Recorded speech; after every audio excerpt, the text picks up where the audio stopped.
Yup, as you can tell by the title, it has finally happened. Recently, I finally rode Iron Gwazi for the first time. Actually, let's make that 17 times.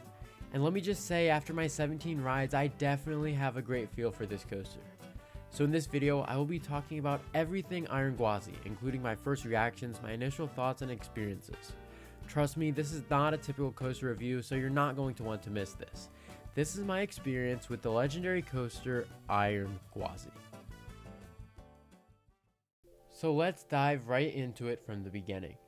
I rode Iron Gwazi for the first time on February 15th during the Platinum previews for the coaster. And let me just say, I picked a fantastic day to experience this ride.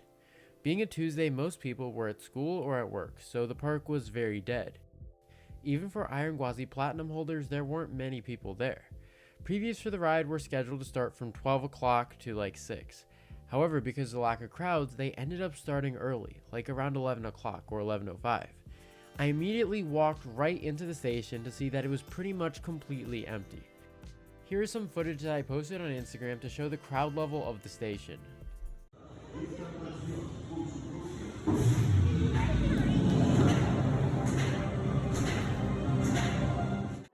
Yeah, super empty, right? So for the first ride, I decided to ride in the middle of the train. Now, that may seem like an odd choice of row to start off with, but every row except for the front and back were completely empty, and I was dying to get on the ride. So I settled for the middle row instead of waiting for the next train. And the next thing I knew, I was heading up the giant 206-foot tall lift hill. And in all my years of waiting for this attraction to finally come, I was so excited. As I was going up the massive lift hill, it honestly didn't feel super tall.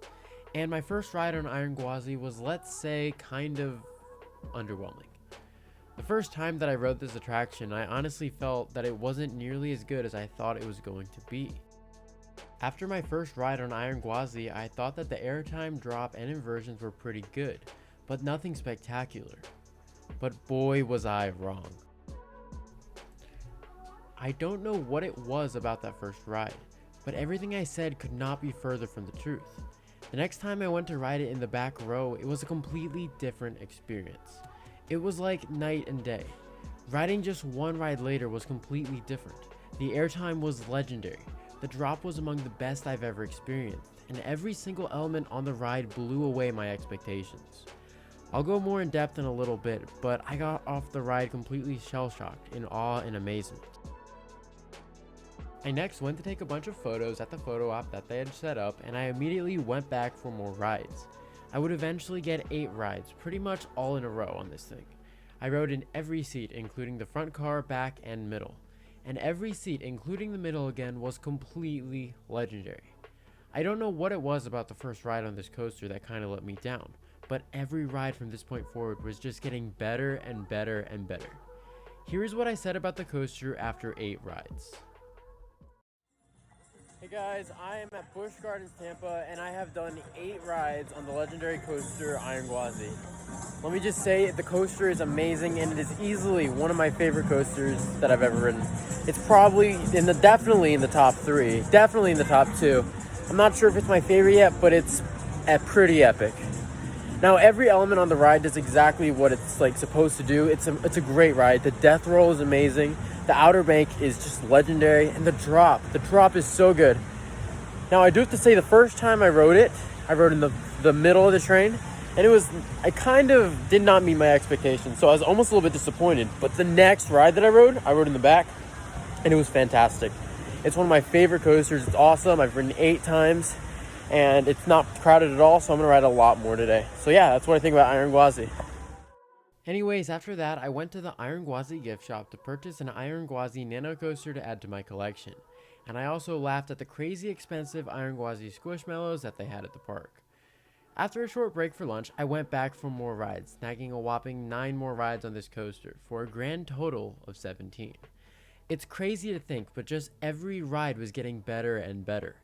I had time to do way more rides, but the thing is, Iron Gwazi is so good, so relentless, that after 5 or 6 rides in a row, you start to feel a little dizzy. So after 17 rides on this legendary coaster, I decided to get some dipping dots and head home, all the while thinking about the amazing coaster that I just had experienced. So let's get to the ride itself and my thoughts.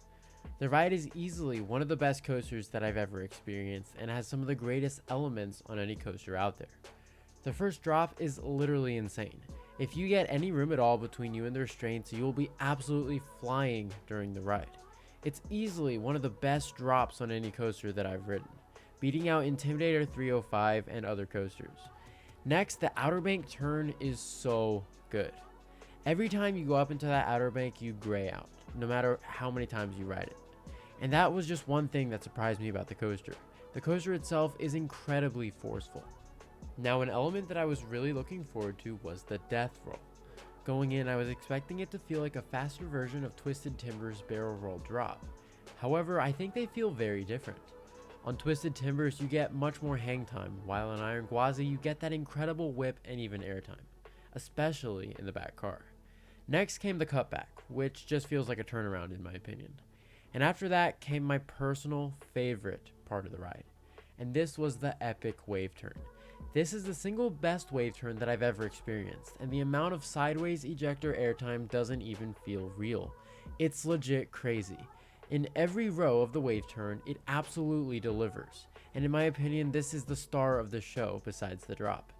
After this, every other element is just filled with straight amazing airtime as you traverse every single hill with flying speed. So yeah, Iron Gwazi is pretty epic. Now for what row I think is best. That's a difficult question. I definitely say the back is the most intense, but on my 3 or 4 rides in the middle, I thought they were also really good towards the end of the day. The front is also good, but in my opinion, the back, or even towards the back, is absolutely incredible. Also, as with most RMCs, Iron Gwazi is super smooth.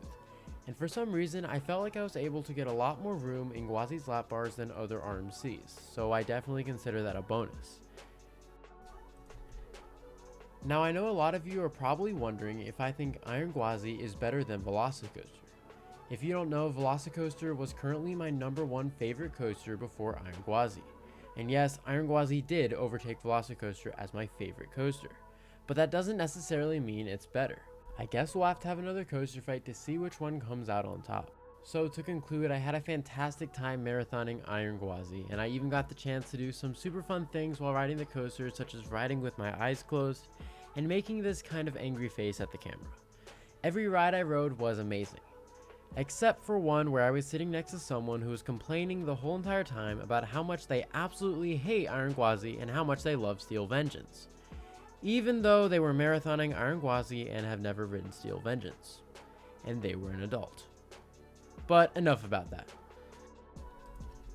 So that's what I think about Iron Gwazi. If you've ridden this coaster, please let me know what you think about it in the comments below, and don't forget to subscribe to the channel and follow me on Instagram @thecoasterjosh. This is The Coaster Josh, signing out.